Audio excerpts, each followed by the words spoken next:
नमस्कार दोस्तों, मैं हूं सीए तेजस अंधारिया और अपने इस यूट्यूब चैनल पे आप सभी का मैं हार्दिक स्वागत करता हूं। अभी चल रहा है इश्यू इनकम टैक्स के सेक्शन 43 बी का, जिसमें वो माइक्रो और स्मॉल एंटरप्राइज को पेमेंट करने की बात चल रही है। अगर वो लेट किया गया तो काफ़ी इनकम टैक्स भरना होगा, ऐसी सब जो बात चल रही है मार्केट में। तो उसके रिगार्डिंग मुझको काफ़ी सारी क्वेरीज मिल रही है, काफ़ी सारे क्लाइंट्स की ओर से और काफ़ी सारे सीए और एडवोकेट मित्रों की ओर से। तो मैं ये वीडियो बना रहा हूँ, जिससे आपको जो भी इस विषय की जानकारी चाहिए होगी वो शायद सभी जानकारी आपको इसमें से ही मिल जाएगी। फिर भी अगर कुछ बाकी रह जाता है तो आप मुझे कमेंट में लिख सकते हैं। चलिए शुरू करते हैं। तो इनकम टैक्स एक्ट का जो सेक्शन 43 बी है वो किसके लिए है? जो मर्केंटाइल सिस्टम में अकाउंटिंग कर रहे हैं और जिसकी बिजनेस इनकम है उसके लिए वो अप्लाई हो रहा है। मतलब आप अगर cash basis cash system of accounting follow कर रहे हैं तो आपको कोई चिंता करने की जरूरत नहीं है इस विषय में। दूसरी बात, अगर आप सेक्शन 44 एडी 44 एडी ए या 44 एई मतलब प्रिजम्पटिव इनकम वाले सेक्शंस में फॉल हो रहे हैं, मतलब आप 6% या 8% की इनकम जो दिखाने वाला सेक्शन है उसमें जा रहे हैं, या तो आप स्पेसिफाइड प्रोफेशनल है जिसमें 50% इनकम जो है वो मिनिमम दिखानी है, वो प्रिजम्पटिव बेस पे आप जा भी रहे हैं, और या तो आप गुड्स ट्रांसपोर्ट ऑपरेटर है और आपको एई में आप अप्लाई हो रहा है आपको, तो ऐसे केसेस में भी आपको सेक्शन 43 बी अप्लाई नहीं हो रहा है, तो उसमें भी आपको इस विषय की चिंता करने की कोई ज़रूरत नहीं है। और अगर आप इनमें से कोई कैटेगरी में फॉल नहीं हो रहे हैं और आपके पास बिजनेस इनकम भी है, आप मर्केंटाइल सिस्टम भी फॉलो कर रहे हैं, आप प्रिजम्पटिव इनकम के सेक्शन में फॉल नहीं हो रहे हैं, तो आपको देखना है कि जो भी खर्चा आप कर रहे हैं वो खर्चा आपको एक्सेप्शनल बेसिस पे पेमेंट के तौर पे ही डिडक्शन में आपको अलाउ किया जाएगा। मतलब कि आप ऐसा नहीं बोल सकते हैं कि ये मेरा फाइनेंशियल ईयर 23-24 का खर्चा है और मैंने 31 मार्च को इसको डेबिट कर दिया है तो वो मेरे को डिडक्शन मिलना चाहिए, क्योंकि यहाँ पे एक्सेप्शन लगेंगे। एमएसएमई एक्ट की जो प्रोविजंस है उसको वहाँ पे अप्लाई करनी होगी, क्योंकि सेक्शन 43 बी का क्लोज एच जो फाइनेंस एक्ट 2023 से डाला गया है उसमें ऐसा कहा गया है। इसलिए तो अभी उसमें क्या कहा गया है, सेक्शन 43 बी सब क्लोज एच जो है उसमें ऐसा कहा गया है कि जो भी माइक्रो या स्मॉल एंटरप्राइजेज है जो एमएसएमई एक्ट के अंडर में रजिस्टर्ड है और वहां का जो सेक्शन 15 है एमएसएमई एक्ट का, उसके हिसाब से अगर पेमेंट नहीं हो रहा है तो एक्रूवल की जगह पेमेंट बेसिस पे वो डिडक्शन एलो किया जाएगा। तो उसमें कोई भी प्रकार का पेमेंट हो सकता है। आपने कोई सर्विस अवेल किया, आपने कोई गुड्स परचेज किया है, किसी का भी पेमेंट वहाँ पे हो सकता है। मतलब कि ऐसा हो सकता है कि आपने जो परचेज किया है गुड्स, वो परचेज का पेमेंट भी अगर आप एमएसएमई एक्ट की सेक्शन 15 के हिसाब से अगर नहीं कर रहे हैं तो वो भी आपकी इनकम में जोड़ दिया जाएगा। पहले आपने क्या किया होगा, उसको परचेज में डाला होगा तो आपका नेट प्रॉफिट उतना डाउन हो ही गया होगा। अभी अगर उसका पेमेंट एमएसएमई एक्ट की सेक्शन 15 के हिसाब से नहीं हुआ तो वो फिर से ऐड कर देंगे इनकम टैक्स वाले, और वहां पे कितना बन जाएगा, प्रॉफिट ज्यादा हो जाएगा। वो परचेज की अमाउंट भी साथ में जोड़ दी जाएगी जिसका पेमेंट सेक्शन 15 के अनुसार नहीं हुआ है, तो उसके ऊपर भी टैक्स भरना पड़ सकता है। तो अभी सेक्शन 15 इसके लिए देखना पड़ेगा एमएसएमई एक्ट का कि सेक्शन 15 कह क्या रहा है। एमएसएमई मतलब में से माइक्रो और स्मॉल एंटरप्राइज कोई है या नहीं, हम कैसे जान सकते हैं, वो सब चीज पहले देखते हैं। तो पहले ये देख लेते हैं कि एमएसएमई में कौन रजिस्टर करवा सकता है। तो देखिए आपकी स्क्रीन पे ये जो एक चार्ट दिखा रहा हूँ, काफी सारा वीडियो में आ गया है, मैं उसको डिटेल में यहाँ पे डिस्कस नहीं करूंगा। ये सब रिक्वायरमेंट्स है, प्लांट मशीनरी में कितना इन्वेस्टमेंट होना चाहिए, कहाँ तक का टर्नओवर होना चाहिए, तो ये माइक्रो स्मॉल या मीडियम एंटरप्राइज में आप रजिस्टर करवा सकते हैं। ये सब लिमिट्स है। मान लीजिए ये सब लिमिट्स में ही कुछ लोग हैं जो हमारे सामने हैं जिससे हम परचेज कर रहे हैं, मतलब कि जो हमारे क्रेडिटर्स है जिसको हमें पेमेंट करना है। तो अब उसके बारे में हमको बात करनी है, क्योंकि हमारी इनकम में वो जोड़ा जाएगा जो हमें अपने माइक्रो या स्मॉल एंटरप्राइज वाले क्रेडिटर को पेमेंट करना है। वो अगर हम समय पे नहीं कर रहे तो हमारी इनकम में जोड़ा जाएगा। हमको जो पैसा लेना है सभी से उसकी यहाँ पे बात नहीं है। तो पहले तो ये क्लियर कर लीजिए। ओके, अभी माइक्रो या स्मॉल वाले जो एंटरप्राइजेज है या वो सामने वाले लोग है या नहीं, तो उसके लिए आपको उन्हीं से पूछना पड़ेगा। इसमें जीएसटी जैसा इस तरह का कोई मैकेनिज्म वगैरह नहीं है कि आप कोई साइट पे जाए यार, कुछ वहां पे पान वगैरह डाले और आपको पता चल जाए कि ये माइक्रो स्मॉल में आता है या नहीं आता है, ऐसा कुछ नहीं है। इसके लिए आपको करना क्या होगा कि सामने वाले को पूछना होगा कि आप एमएसएमई रजिस्टर्ड यूनिट है। अगर वो बोलते हैं कि रजिस्टर्ड है तो उनसे मांगिए उनका रजिस्ट्रेशन सर्टिफिकेट। रजिस्ट्रेशन सर्टिफिकेट में लिखा होगा कि वो माइक्रो में है कैटेगरी में, या स्मॉल में है, या मीडियम में है। अगर आप वो माइक्रो या स्मॉल में है तो ही आपको इस विषय पे आगे बढ़ना है। मीडियम में है तो कोई बात नहीं है, उनके लिए सेक्शन 43B का ये डिसअलाउंस है ही नहीं। अभी उसमें भी 3 कैटेगरी हो सकती है, पहले 2 ही कैटेगरी हुआ करती थी। सर्विस प्रोवाइडर हो सकता है वो व्यक्ति, या तो मैन्युफैक्चरर हो सकता है। ट्रेडर्स को एमएसएमई में रजिस्ट्रेशन अलाउड पहले नहीं था, लेकिन 2-2.5 साल पहले एक नोटिफिकेशन जारी कर दिया गवर्नमेंट ने और कहा कि ट्रेडर भी रजिस्टर करवा सकते हैं। स्पेसिफिक एंट्री वाले एनआईसी कोड में जो 43, 45, 46 वगैरह में जो पढ़ रहे हैं वो उन सब में से कुछ कैटेगरीज को वहाँ पे परमिट कर दिया गया। तो वो ट्रेडर्स वहाँ पे रजिस्टर करवा तो सकते हैं, लेकिन अभी उनको सिर्फ प्रायोरिटी सेक्टर लैंडिंग का ही बेनिफिट दिया जाएगा, ऐसा ऑफिस मेमोरेंडम है, जिसकी लिंक मैं आपको इस वीडियो के डिस्क्रिप्शन में दे रहा हूँ। वो आप देख सकते हैं कि वो ऑफिस मेमोरेंडम में कहा गया है कि ये जो ट्रेडर्स को रजिस्टर करवाने की फैसिलिटी दी गई है एमएसएमई एक्ट में, वो सिर्फ प्रायोरिटी सेक्टर लैंडिंग के लिए दी गई है। अदरवाइज दूसरे बेनिफिट वगैरह उसको नहीं मिलेंगे। तो आपके सामने जो माइक्रो या स्मॉल एंटरप्राइज है, भले ही वो रजिस्टर हो, लेकिन अगर वो ट्रेडर होगा तो उसको ये सेक्शन 43B वाला जो है बेनिफिट, वो बेनिफिट वहां पे नहीं मिलेगा। ओके, अभी आपको किसी ने रजिस्ट्रेशन का सर्टिफिकेट भी दे दिया जो माइक्रो या स्मॉल एंटरप्राइज कह रहा है खुद को। अगर आप चाहते हैं कि उसको मैं वेरीफाई कर लूँ कि वो है या नहीं, तो उसके लिए एमएसएमई की जो वेबसाइट है उद्यम रजिस्ट्रेशन वाली, वहाँ पे जाके आप चेक भी कर सकते हैं। मैं आपको इस वीडियो के डिस्क्रिप्शन में उसका भी एक लिंक दे रहा हूँ। वहाँ पे जाके आप वहाँ पे नंबर डाल के वेरीफाई कर सकते हैं। ये हो गई दूसरी बात। और एक बात बोलता हूँ कि अगर सामने वाला बोलता है कि वो एमएसएमई में रजिस्टर्ड नहीं है, तो आपको काम ये करना है कि सेफ्टी के लिए आपको उससे एक डिक्लेरेशन ले लेना है कि वो एमएसएमई में फॉल नहीं हो रहा है। क्योंकि अगर बाद में ऐसा हुआ कि वो बोलेगा मैं तो एमएसएमई रजिस्टर्ड था ही और मैंने आपको ऐसा कुछ बोला ही नहीं, तो आपके पास अगर वो टेलीफोनिक कन्वर्सेशन का कोई रिकॉर्ड नहीं होगा, तो आपको उसको इंटरेस्ट भी पे करना पड़ेगा सेक्शन 16 के तहत। तो उसकी बात बाद में कर रहा हूँ इस वीडियो में। तो उस इंटरेस्ट से बचने के लिए हमको क्या करना है, पहले उसको क्लैरिफाई कर लेना है, उसके पास से रिटर्न डिक्लेरेशन ले लेना है कि वो एमएसएमई में अगर रजिस्टर्ड नहीं है तो लिख के दे दे कि एमएसएमई में रजिस्टर्ड नहीं है। वो डिक्लेरेशन का कोई गवर्नमेंट ने फॉर्मेट वगैरह इश्यू नहीं किया है, मैंने एक सैम्पल फॉर्मेट उसके लिए बनाया हुआ है, जिसका लिंक मैं आपको इस वीडियो के डिस्क्रिप्शन में दे रहा हूँ। वहाँ से आप उसको डाउनलोड कर सकते हैं और वो फॉर्मेट डाउनलोड करने के समय आपको एक फॉर्म खुलेगा वहाँ पे। उस फॉर्म में से आपको क्या करना है, सिर्फ अपना नाम, मोबाइल नंबर, ईमेल आईडी और शहर वगैरह डालना है, जिससे कि क्या आपको बाद में वो लिंक उसमें से आगे आएगा। और ये इन्फॉर्मेशन मैं इसलिए कलेक्ट कर रहा हूँ कि अगर मेरे और भी ऐसे नॉलेज के लिए जो जारी करता हूँ मैं वीडियो, मेरे पास आपका ईमेल आईडी वगैरह होगा तो मैं आपको शेयर कर सकता हूँ, इसीलिए। चलिए अभी बात करते हैं सेक्शन 15 ऑफ एमएसएमई एक्ट, जो इस वक्त काफ़ी चर्चा में है। उसमें ऐसा लिखा गया है कि अगर आप माइक्रो या स्मॉल एंटरप्राइज से पैसा ले रहे हो, और इनकम टैक्स एक्ट में बात कर रहा हूँ, इसलिए मैं मीडियम का जिक्र यहाँ पे नहीं कर रहा हूँ, क्योंकि मैं इनकम टैक्स के जो 43B है उसी के संदर्भ में भी बात कर रहा हूँ। तो मैं बोलूँगा सिर्फ माइक्रो या स्मॉल के बारे में, मीडियम के बारे में नहीं बोलूँगा। तो अभी आप माइक्रो या स्मॉल यूनिट को आपको पेमेंट करना है, तो 2 चीज़ें हो सकती है। या तो आपने वहाँ पे रिटर्न में पेमेंट टर्म्स तय की गई होगी कि आपको 60 दिन में देने हैं, 30 दिन में देने हैं, एटसेट्रा, या तो आपने तय नहीं की होगी।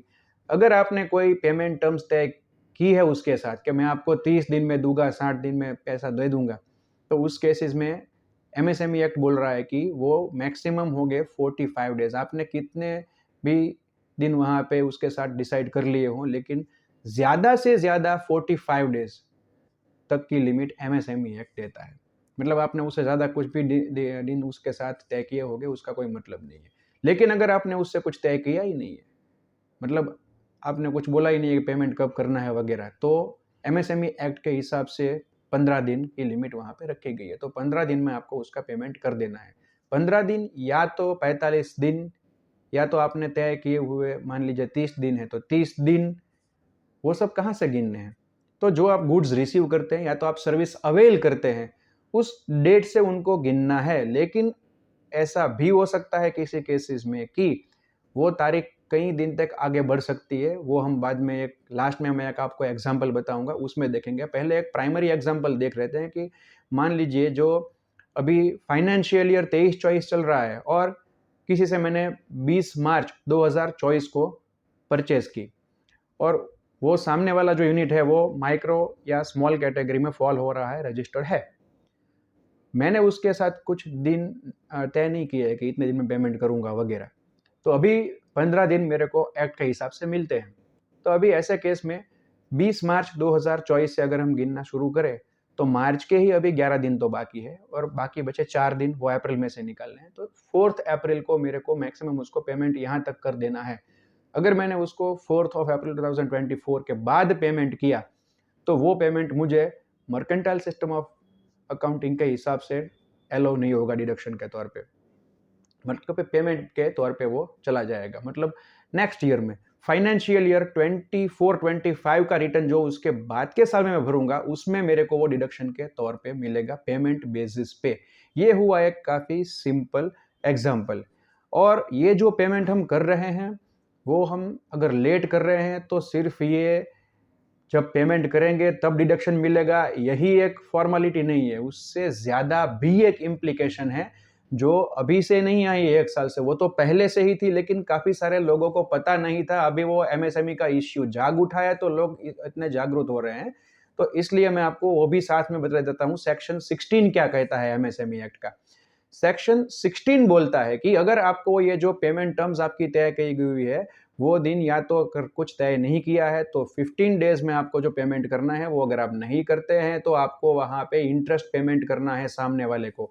इंटरेस्ट कितने रेट से पे करना है, तो जो आरबीआई बैंक रेट डिसाइड करता है वो बैंक रेट से 3 गुना, और वो भी मंथली रेट पे कंपाउंड करके देना है। अभी बैंक रेट कितना है, अभी जो बैंक रेट है वो 6.75% है, आरबीआई ने डिसाइड किया हुआ। तो जो वो 6.75% का बैंक रेट है उसको आप 3 से मल्टीप्लाई कर दीजिए तो आंसर आएगा 20.25%।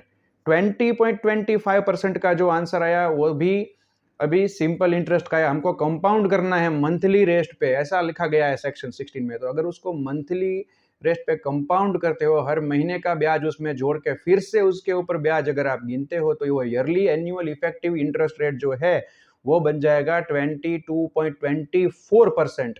तो इतना सारा आपको इंटरेस्ट देना पड़ेगा। और वो इंटरेस्ट जो है वो एमएसएमई एक्ट का सेक्शन 23 ऐसा भी कह रहा है कि इनकम टैक्स एक्ट में कुछ भी लिखा हो, ये आपने बिजनेस के लिए ही इंटरेस्ट दिया है, वो सभी बातें सही है, लेकिन फिर भी सेक्शन 23 ऑफ एमएसएमई एक्ट है वो इनकम टैक्स एक्ट के सभी सेक्शंस को ओवरराइड करता है और वो बोलता है कि ऐसा इंटरेस्ट जो आपने पे किया है पेमेंट वाला वो आपको एज अ डिडक्शन वहां पे आप क्लेम उसको नहीं कर सकते हैं इनकम टैक्स में।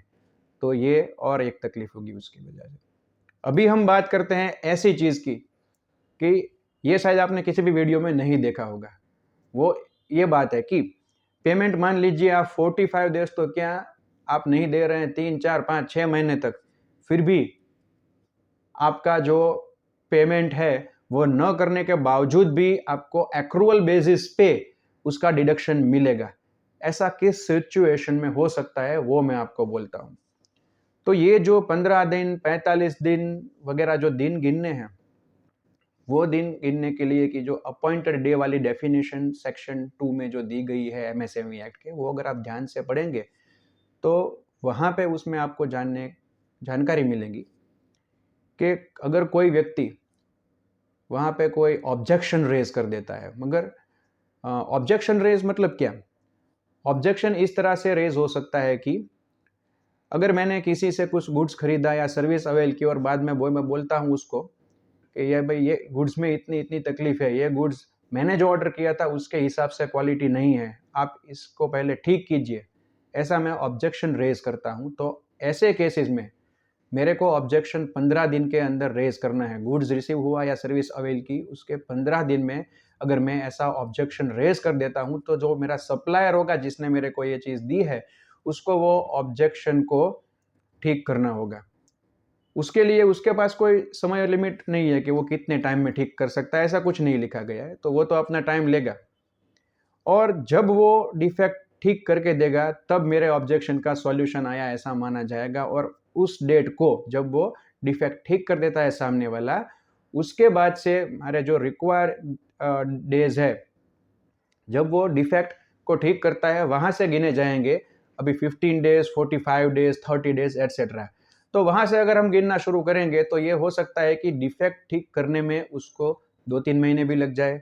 मान लीजिए हमारा वही एग्जाम्पल जो 20 मार्च वाला है उसको आगे बढ़ा देते हैं। 20 मार्च वाला है, 15 डेज हम पकड़ के चल रहे हैं क्योंकि हमने कुछ डिसाइड नहीं किया था, तो 15 डेज पकड़ के चल रहे हैं इस एग्जाम्पल में। तो 20 मार्च को जब हमने परचेज की, उसके बाद हमने वहाँ पे 15 दिन के अंदर, मतलब 25 मार्च को ही बोल दिया उसको कि इसमें ये गुड्स में ये डिफेक्ट है, और वो डिफेक्ट सॉल्व करने में मान लीजिए उसको हो जाते हैं 3 से 4 महीने।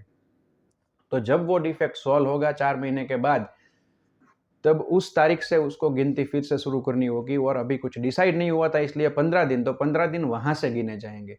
तब तक मेरे को पेमेंट करना है, और अगर मैं तब तक पेमेंट कर देता हूँ तो मेरे को ये एक्रूवल बेसिस पे डिडक्शन मिल जाएगा, अदरवाइज नहीं मिलेगा। अभी तकलीफ कहाँ होगी मैं आपको बोलता हूँ कि ऐसा भी केस तो हो तो सकता है ना, थियोरेटिकली भी हो सकता है, प्रैक्टिकली भी हो सकता है। वो तो जैसा सिनेरियो कि कोई डिफेक्ट ठीक करने में मान लीजिए कि इतने दिन चले जाते हैं कि ऑडिट वालों की रिटर्न फाइलिंग की जो लास्ट डेट है 31 अक्टूबर, उसके बाद वो डिफेक्ट ठीक होती है, और उसके बाद वहां से 15 दिन गिनने हैं। तो अभी पेमेंट तो वहां तक भी किया जा सकता है, और एक्रूवल बेस पे ये डिडक्शन क्लेम किया जा सकता है। लेकिन बीच में क्या हुआ, रिटर्न भरने की डेट आ गई। तो रिटर्न भरने की ये डेट आ गई है बीच में, तो रिटर्न भरते समय मैं क्या करूँ, क्योंकि अभी तक मेरी जो लिमिट है पेमेंट की वो एक्सपायर भी नहीं हुई है, और मैंने एक्चुअली पेमेंट किया भी नहीं है कि मैं ऐसा बोल दूं कि पेमेंट किया है तो मैं यहाँ पे डिडक्शन ले लूँ। और दूसरी बात ये कि 43B का जो क्लोज एच है, उस क्लोज एच को 139(1) वाली डेट वाली लिमिट लगती नहीं है, वो उन्होंने ही निकाल दी है उसमें से।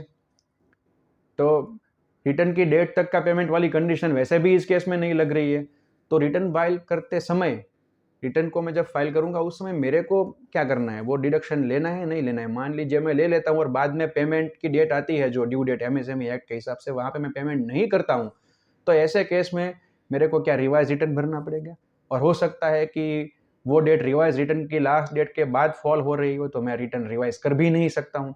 तो ऐसे केसेस में क्या करना होगा, तो ऐसे केसेस में अपडेटेड रिटर्न भरना होगा, क्योंकि अपडेटेड रिटर्न भरा जा सकता है, वो तो ड्यू डेट के बाद भी उसके लिए काफ़ी सारा टाइम बचता है।